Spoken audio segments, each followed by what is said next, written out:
하나님의 말씀은 시편 82편 1절부터 8절까지입니다. 시편 82편 1절부터 8절 말씀까지 교독하십니다. 하나님은 신들의 모임 가운데 서시며 하나님은 그들 가운데서 재판하시느니라.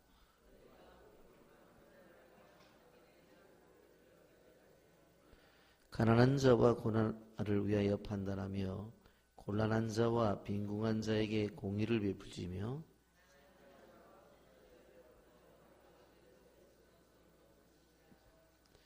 그들은 알지도 못하고 깨닫지도 못하여 흑암 중에 왕래하니 땅의 모든 터가 흔들리도다.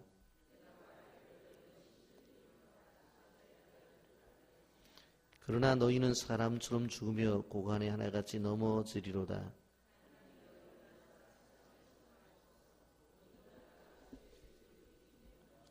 아멘. 오늘이 40일째 됩니다. 내일은 마지막 우리 40일 특세가 되어지는데 자녀들과 함께 여러분들 나오셔서 마지막 축제로 이렇게 마칠 수 있도록 그렇게 부탁을 드립니다. 중국의 춘추 시대에 있었던 일인데 노나라의 한 마을에 가난한 한 여자가 살고 있었습니다. 그런데 이웃 제 나라에서 이 노나라를 정복하려고 이 마을로 쳐들어옵니다. 그런데 바로 이 가난한 한 여자가 도망을 가게 되어지는데 보니까 가슴에 아이를 하나 품고 그리고 또 한 아이는 오른쪽에 걸려서 정신없이 도망을 갑니다. 근데 하나는 안아야 되죠. 하나는 걸려야 되죠. 도무지 갈 수가 없는 거예요.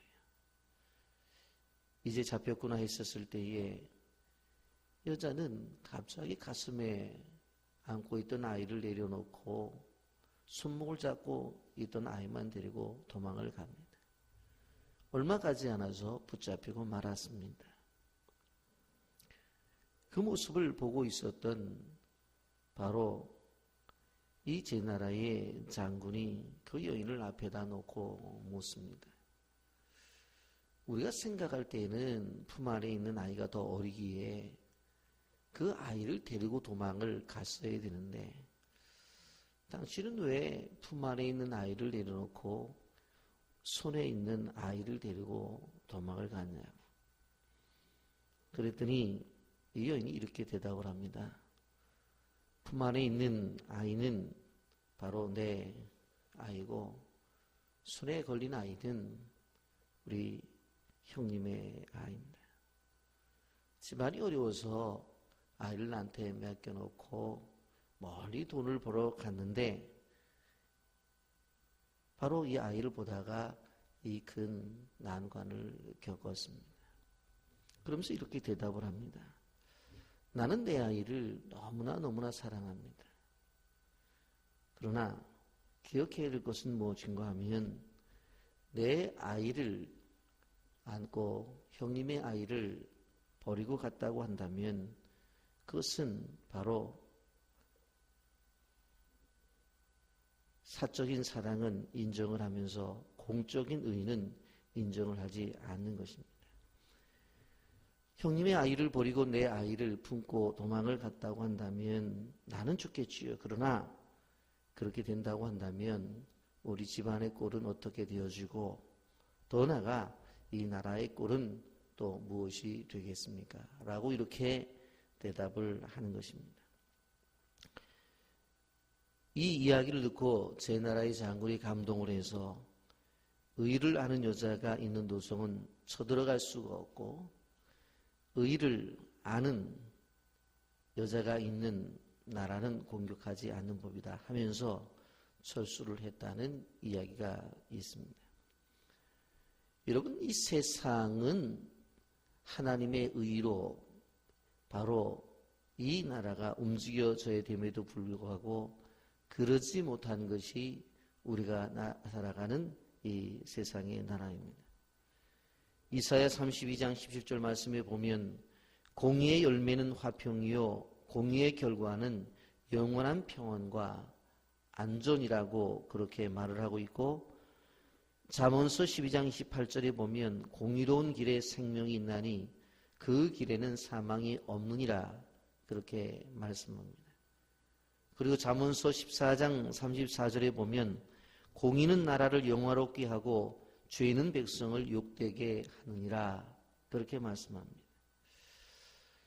우리는 바로 하나님이 공의의 하나님이시다.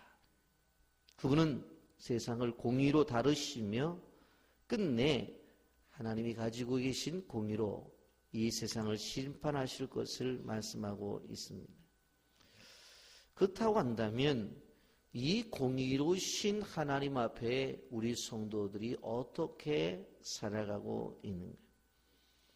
한 나라의 지도자의 정책과 방침에 따라 그 백성들의 삶의 모습이 달라지는 것처럼 바로 이 공의로운 하나님이 통치하는 나라는 바로 그 하나님의 공의가 세상 속에 이루어져야 되는데 그러지 못하는 것이 우리가 사는 현실이기 때문에 거기에 아픔이 있는 것입니다. 오늘 성경을 보면 하나님께서 하늘의 모임에서 회의를 진행하시는 모습이 있습니다. 그리고는 그 모임에서 재판관들에게 말씀을 하십니다.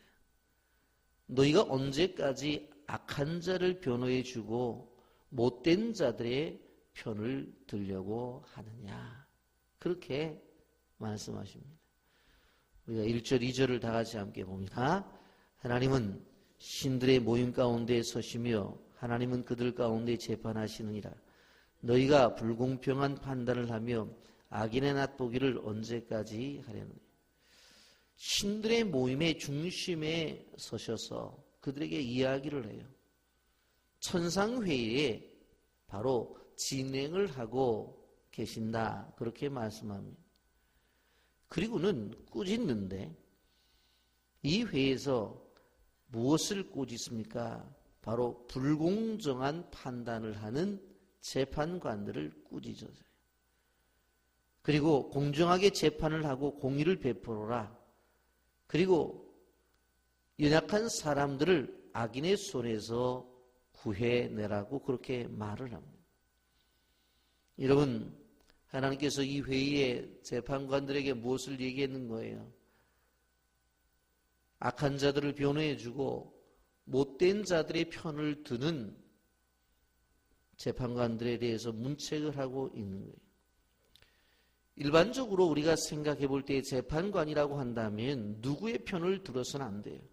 중요한 것은 그 사람이 가지고 있던 가지고 있지 않던, 그 사람이 배웠던 배우지 못했던, 그 사람이 건강하든 아니면 병치를 하든지 간에 중요한 것은 바로 공의로 모든 것을 판단해 나가야 된다고 하는 것입니다. 그런데 오늘 세상을 바라보는 하나님은 그렇지 않다는 것입니다. 분명코 가진 자를 더 오른손을 들어주고 배우지 못한 사람보다는 배운 사람을 더 인정해주고, 그리고 세상 속에 권력을 가진 사람들이 오히려 의롭다고 인정을 받고 있다라고 하는 것입니다. 그렇게 해서는 안 된 것임에도 불구하고 세상의 권력자들은 하나님의 그 깊으신 뜻과 그분의 생각을 알지 못한다라고 하는 것입니다. 그래서 이 땅의 터가 흔들리는 것입니다. 하나님의 의와 진리가 이 땅 위에 세워져야 되는데 바로 1절에 말씀하는 것처럼 하나님은 신들의 모임 가운데 자기들이 신이라고 말하면서 세상 속에서 다스리는 권력을 갖고 있는 그 존재들이 이 세상 속에 나타나서 하는 일들이 뭐예요? 불공평한 판단을 한다는 거예요. 그리고 악인과 짝해서 늘 자신들의 이익을 추구한다라고 하는 것입니다. 그러면서 오늘 하나님께서 주시는 말씀이 무엇입니까? 3절 4절입니다. 다 같이 함께 읽어봅니다. 가난한 자와 고아를 위하여 판단하며 곤란한 자와 빈궁한 자에게 공의를 베풀지며 가난한 자와 궁핍한 자를 구원하여 악인들의 손에서 건지실지니라 하시는도다. 뭐라고 명령을 해요? 여기에 보면 약한 자, 이 가난한 자, 그리고 고아, 그리고 이 빈궁한 사람들, 그리고 가난한 사람들, 그런 사람들을 건져내라. 그렇게 말씀하고 있습니다. 근데 여기서 말씀하는 것이 무조건적으로 약하고 무조건적으로 여기에 고아나 빈궁한 사람들, 가난한 사람, 궁핍한 사람들을 무조건 구해내라는 그런 뜻이 아닙니다. 절대로 그렇지 않습니다. 바로 공의를 진행하시는 하나님이 억울하게 세상을 속에서 힘들게 살아가는 사람들에 대한 관심을 가지라라고 하는 것입니다. 여러분, 하나님 앞에서는 약한 자라도 가난한 자라도 다 잘못을 범하게 되면 벌을 받게 되어 있습니다. 여러분, 우리가 기억해야 될 것이 무엇인가 하면 가지고 있든 가지고 있지 못하든 배웠든 배우지 못하든 바로 권력을 갖고 있든 가지지 못하고 있든지 간에 그 중심에 하나님의 공의가 서야 된다. 그런데 가난한 것들 또 배우지 못한 것들 그런 것들이 어떤 자신의 의의가 되지 못한다라고 하는 것입니다. 여러분, 오늘 하나님께서 5절에서 이렇게 말합니다. 5절을 다 같이 볼까요? 시작. 그들은 알지도 못하고 깨닫지도 못하여 흑암 중에 왕래하니 땅의 모든 터가 흔들리로다. 여러분, 세상은 어떤 세상이에요? 흑암 중에 왕래가 되어져요. 땅의 모든 터가 흔들리는 그러한 세상이 되는 것이. 재판관들은 어둠 속에 있기 때문에 선과 악을 구별하지를 못해요. 소경이 소경을 인도하는 것과 같다는 것입니다. 여러분, 이렇듯 우리도 빛이 아닌 어둠 가운데 있으면 어느 것 하나 제대로 분별할 수 없어요. 왜? 우리가 빛 대신 주님 안에 거해야 돼요. 하나님이 빛이시기 때문에 그 빛 가운데 거할 때에 분별력이 있어서 올바른 판단을 할 수 있는 것이에요. 그렇지 아니하면 바로 한쪽에 치우칠 수밖에 없는 거예요. 여러분, 6절 7절 다 같이 볼까요? 시작.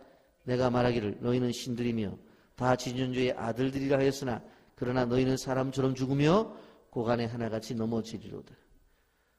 오늘 여기 1절에서 말하고 있는 바로 이 자신들이 신들이라고 말하면서 재판관들 앞에 있는 그 신들이 뭐라고 말을 해요? 6절 보면 내가 말하기 너희는 신들이며 다 지존자의 아들들이라 말하였으나 너희들은 신이라고 말하고 지존자의 아들들이라고 말했지만 그러나 내가 볼 때 너희들은 사람처럼 죽을 것이고 고관의 하나처럼 넘어질 수밖에 없다라고 하는 거예요. 무슨 이야기입니까? 신들처럼 보이지만 신은 아니라는 거예요.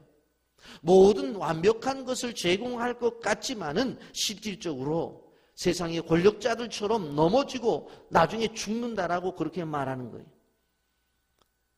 여러분, 세상의 사람들이 가지고 있는 잣대는 올바른 것이 아니에요.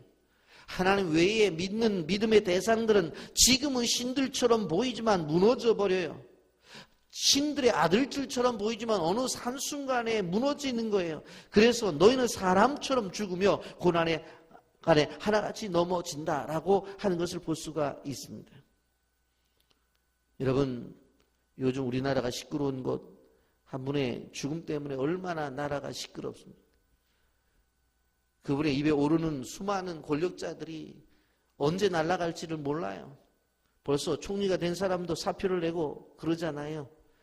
한순간에 보면 신들처럼 보이고 모든 권력이 우선시 될 것 같고 큰 소리를 치르지만 어느 한순간에 다 무너져 버릴 수밖에 없는 게 우리의 인간이라고 하는 거예요. 우리가 기억해야 될 것이 무엇입니까? 자기들이 신이라고 말하고 신의 아들들이라고 말하지만 그러나 너희는 사람처럼 죽으며 고관에 하나같이 넘어질 것이다. 이것이 성경이 가르쳐주는 진리입니다. 그렇기 때문에 이제 하나님의 심판을 기도하고 있습니다. 8절 다 같이 봅니다. 시작. 하나님이여 일어나서 세상을 심판하소서. 모든 나라가 주의 소유이기 때문입니다. 시편의 기자는 이스라엘 향해서 바라보면서 하나님께 뭐라고 말을 해요? 좀 일어나서 심판해 달라고 말을 해요. 왜 그래요? 이 모든 나라가 하나님의 것이기 때문에 그런 거예요. 여러분, 우리가 기억해야 될 것이 무엇인가 하면 우리가 이 땅 위에서 이런 것 저런 것 구할 수 있어요. 이렇게 해달라 저렇게 해달라고 구할 수 있어요. 왜 그래요? 이 땅이 누구의 것이기 때문에? 하나님의 것이기 때문에 그래요. 하나님의 것이기 때문에 하나님 앞에 달라고 요청할 수도 있는 것이고, 하나님의 것이기 때문에 하나님 앞에 이렇게 해달라고 우리가 기도할 수 있는 것이에요. 우리가 사는 세상이 점점 어두워가고 있어요. 그래서 하나님의 자녀들이 이 세상 속에서 더 이상 자리를 잡을 수 없는 상황 속으로 몰려 가는 것 같아요. 이러할 때 하나님의 의를 믿는 하나님의 백성들이 해야 될 것은 무엇입니까? 일어나셔서 이 땅을 심판해 달라는 거예요. 왜 그래요? 오늘 성경에서 말하는 것처럼 모든 나라가 주의 소유이기 때문에. 하나님 이 나라가 주님의 것이 아닙니까? 그러면 주님의 뜻이 이루어져야 될 것이 아닙니까? 하나님이 이 땅이 하나님의 것이 아닙니까? 그렇다면 하나님께서 원하시는 대로 이 나라가, 이 땅이 움직이게 될 것이 아닙니까? 일찍 파스칼은 그 유명한 방서에서 피레네 산맥의 이쪽에 정인 것이 저쪽에서는 불의가 된다고 말하는 것이 있습니다. 무슨 이야기인가 하면 인간이 가지고 있는 정의라고 하는 것은 얼마나 불공정하게 이 땅 위에 적용이 되는지 몰라요. 누구에게는 그것이 의로운데 누구에게는 불의란 말이에요. 여러분, 하나님의 공의를 중심으로 해서 판단하지 않고 사람을 의해서 판단하게 되어질 때는 완전한 이의가 없다고 하는 것입니다. 그래서 이 세상 속에서는 바로 대법원이라는 것이 있어서 바로 이제 자기들이 억울하면 고등법원으로 대법원으로 올라가서 판단을 받지만 실질적으로 하나님의 나라는 그것을 뛰어넘는 하나님의 재판정이 필요하다고 하는 것입니다. 그 재판정에 하나님이 서셔서 하나님께서 말씀하시는 그 공의가 이루어져야 된다고 하는 것입니다. 대부분의 이 세상의 법정에서 내려지는 판결은 강자 중심의 판결인 것을 바라볼 수가 있습니다. 그래서 늘 손해보는 사람들이 약자입니다. 그래서 사회가 이구동성으로 소리를 지르는 것입니다. 누구는 그렇게 수천억을 해먹고도 얼마 안 있다가 나오고, 얼마 배고파서 정말 빵 몇 개 훔친 사람은 몇 년 동안 살아야 되는 세상이 이게 온전한 세상이냐고 외칩니다. 맞습니다. 온전하지 못합니다. 그렇기 때문에 바로 우리는 하나님의 공의가 이 땅 위에 이루어지게 해달라고 하는 끊임없는 기도가 필요하다고 하는 것입니다. 성경 대표적인 약자들로 가난한 자와 고아와 과부와 그리고 나그네를 열거합니다. 그런데 이 사람들을 보면 하나님 앞에서는 VIP예요. 하나님 앞에서는 귀빈이라고 인정을 받는 사람이기 때문에 끊임없이 이들에 대한 이야기가 나온다는 것을 볼 수가 있습니다. 여러분, 우리는 소위 주기도문을 할 때마다 나라가 이마 없이 멸하고 기도를 합니다. 그 나라가 어떤 나라입니까? 하나님의 공의가 세워지는 나라예요. 여러분, 그 나라는 강자나 약자가 모두 하나님의 정의 속에서 세워질 수 있는 나라예요. 여러분, 그렇기 때문에 우리가 세상을 살아가면서 강자 중심의 이 사회 구조 속에서 약자도 피해를 보지 않는, 약자도 정말로 살아갈 수 있는 그러한 세상이 되기 위해서 우리 그리스도인이 앞장서고 교회가 나서야 된다고 하는 것입니다. 그래서 교회 내에는 약자 대상자 리스트를 가지고 정말 사도 바울이 말한 것처럼 그 시대에 정말 고아와 과부를 교회에서 제일 먼저 우선시했던 것처럼 그들을 위한 관심과 그들을 향해서 지원함으로 말미암아 어떻게 되어져야 돼요? 사회 속에서 상처를 받고 사회 속에서 고통을 당하고 사회 속에서 아픔을 당하는 그들을 향한 교회의 섬김과 나눔을 통해서 그들의 치료가 있어야 된다는 거예요. 세상의 나라는 워낙 강자가 약자를 이기는 구조예요. 왜요? 그 나라는 사단이 지배하기 때문에. 세상의 나라는 배운 자가 배우지 못한 자를 항상 이겨나가게끔 되어져 있는 거예요. 세상의 나라는 가진 자들이 갖지 못한 자들을 향해서 항상 이기고 나가는 세상이 되었어요. 그러면 우리가 그들을 향해서 누가 바로 위로를 해주고 하나님의 공의를 실천해야 되느냐? 그것은 교회라는 거예요. 그것은 하나님을 믿는 백성들이라는 거예요. 그렇기 때문에 우리가 오늘 이 말씀을 꼭 기억하면서 오늘 하늘나라의 회의 속에서 있는 이 한 장면을 여러분 생각하면서 자기들이 신이라고 말하고 자기들이 신의 아들들이라고 말한 사람들은 불공평한 판단을 하면서 세상에 어려운 사람들에게 아픔을 주지만 하나님은 관심을 가진 것이 가난한 자와 과부와 빈궁한 자와 또 궁핍한 자를 구원하기 위해서 지금도 우리를 사용하시고 그리고 교회를 사용하신다는 사실을 꼭 기억하시면서 우리가 이 하나님의 마음을 가지고 세상에서 하나님의 의를 이루는 주의 백성들이 되기를 예수님의 이름으로 축복합니다.